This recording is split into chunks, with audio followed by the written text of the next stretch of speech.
Imagine for a second that you gently tap a drum. You hear a nice, quiet sound, right? But then you hit that exact same drum with a massive, powerful strike, and whoa, suddenly it is loud. So the drum itself is exactly the same, right? It didn't magically change into a different instrument. So what actually changed? Why did it suddenly get so much louder? Just have a quick think about that. What is physically happening differently when you hit it harder? Well, let's just dive right into it. The difference you're hearing there, that is the volume. And volume simply tells us how loud or quiet a sound is. A loud sound has a high volume, and a quiet sound has a low volume. Think about it like this. When someone leans in and whispers a secret to you, that's quiet. But if they're shouting your name across a huge playground, that's loud. The word is the same, the person is the same, but the volume completely changed. We can change the volume of a lot of sounds without changing what is actually making the sound. Now we've got to talk about a huge mistake a lot of people make, like all the time. People constantly mix up volume with pitch, but they are totally different things. Volume asks one simple question: is the sound loud or is it quiet? Pitch, on the other hand, asks a completely different question. Is the sound high, like a tiny squeaking mouse, or is it low, like a deep monster growl? You can absolutely have a super loud sound that is very low-pitched, like a giant marching drum. Or you could have a quiet sound that is incredibly high-pitched, like a tiny little bird tweeting way off in the distance. So just remember, volume simply means loud or quiet. Okay, so let's go back and solve our drum mystery. What actually changed when you hit it harder? Well, sound begins when something vibrates. You know, that repeated back and forth movement. When we hit that drum harder, we actually create a bigger vibration. If you were to look at the drum skin in super slow motion, you would see it moving a much larger distance up and down from its resting position. The scientific name for the size of that vibration is amplitude. And this brings us to our golden rule. Bigger vibrations make louder sounds. Smaller vibrations make quieter sounds. It's like pulling down on a plastic ruler hanging off the edge of a desk. Pull it a tiny bit, small vibration, quiet sound.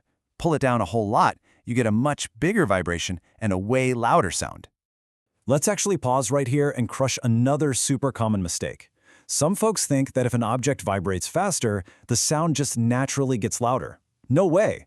That is entirely incorrect. How fast something vibrates, that controls the pitch, making it sound higher or lower. But the size of the vibration, like how big or small that physical back and forth movement actually is, that controls the volume. So big vibrations equal loud sounds. Fast vibrations equal a high pitch. We really need to keep those two ideas totally separate in our minds. So the cool thing is we can easily describe sounds as loud or quiet just using our ears.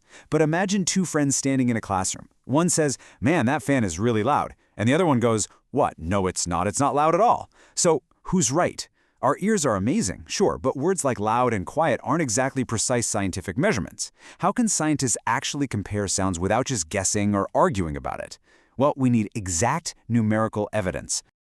Enter the sound level meter. This is a specialized scientific instrument used to measure sound levels exactly. It detects the sound and gives you an actual number right on the screen. And you know how we use centimeters to measure length? Well, we use a unit called the decibel to measure sound level. The abbreviation for decibel is a lowercase d and a capital B, so dB. Whenever you spot dB, you instantly know we're measuring exactly how loud a sound is in that specific spot.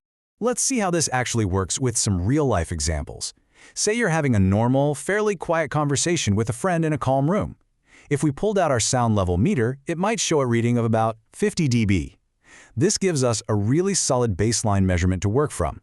It's definitely not silent, but it's a very comfortable low sound level. Now let's see what happens when we step into a much noisier environment. Imagine you're standing near a busy road, lots of cars and trucks zipping by. Suddenly, our meter shoots all the way up to around 85 decibels. A higher dB number tells us we've got a higher measured sound level. Basically, the sound is much louder. Though, keep in mind, these numbers are just approximate. The reading would completely change depending on how close you are to the actual traffic and what else is happening around you. So from a quiet 50 decibel conversation up to an 85 decibel busy road, or even up to a super loud construction drill or concert speaker, your ears hear all of these sounds, but which ones need extra care? Our ears are seriously incredible, highly sensitive instruments. If a sound is just way too loud, or even if you're listening to fairly loud sounds for a long time without taking a break, it can actually cause harm to your delicate inner ear, and we should never ever wait until our ears actually hurt before we decide to step in and protect them. So how do we practice good hearing safety? Honestly, it's really simple and super practical. First, just turn the volume down on your personal headphones, your tablet, or the TV. Easy. Second, literally, just move farther away from whatever's making the loud sound. Giving yourself some physical distance really helps reduce the sound energy that actually reaches you. Third, take quiet breaks if you're stuck in a noisy place for a while. And fourth, if you absolutely have to be somewhere loud, like near heavy machinery, use ear defenders. They're like special safety earmuffs that safely muffle the sound, dialing back the noise before it reaches your ears. Speaking of noisy places, scientists actually have a very specific definition for unwanted or disturbing sound. They literally just call it noise. When there's too much traffic, blaring horns, or crazy loud construction happening in a neighborhood, it becomes noise pollution. Cutting down on all that unnecessary volume helps everyone communicate better, concentrate, get a good night's sleep, and just keeps our communities feeling comfortable and safe. All right, let's put our scientist hats on and run a quick investigation. Imagine we're running an experiment to see which object produces a higher sound level, a ticking clock, or a humming fan. So a student measures the clock from all the way across the room, but then they walk over and hold the sound level meter right up against the fan. Wait a second. Is that actually a fair comparison? The meter moved. The distance completely changed. How can we make this measurement truly fair? Well, to make it a fair test, we have to organize our experiment and tightly control our variables. In our test, the thing we deliberately change, which is called our independent variable, is the sound source. We swap out the clock for the fan. The thing we measure to get our results, our dependent variable, is the sound level in decibels. But the real secret sauce to a fair test is controlling variables. The things we absolutely must keep exactly the same are control variables. Notice how the distance between the object and the meter, and the exact position of the meter itself, they have to stay exactly the same for both tests. Because if you move the meter closer to one object, it's obviously going to read louder, and boom, your scientific test is totally ruined. And here's another awesome habit of great scientists. They rarely ever just measure something once. Look at these 3 trials. We measure a sound once, and we get 65 decibels. Okay, cool. We do it again, but maybe a car drives by outside and adds a little random background noise, so we get 66 decibels. Then we do it a third time and get 65 decibels again.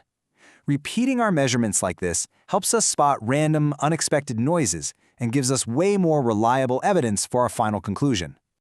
Okay, you have learned so much in this explainer about volume, vibration sizes, decibels, and fair testing. Now it is time for the Loud or Quiet Challenge. Get ready to test your brain and lock in everything we've discovered so far. I'm going to give you a sound, and you have to instantly decide what its properties are. Ready? Let's look at our first one, a tiny bird tweeting. Is the volume loud or quiet? Yup, that's quiet. And remember, even though it's quiet, it has a very high pitch.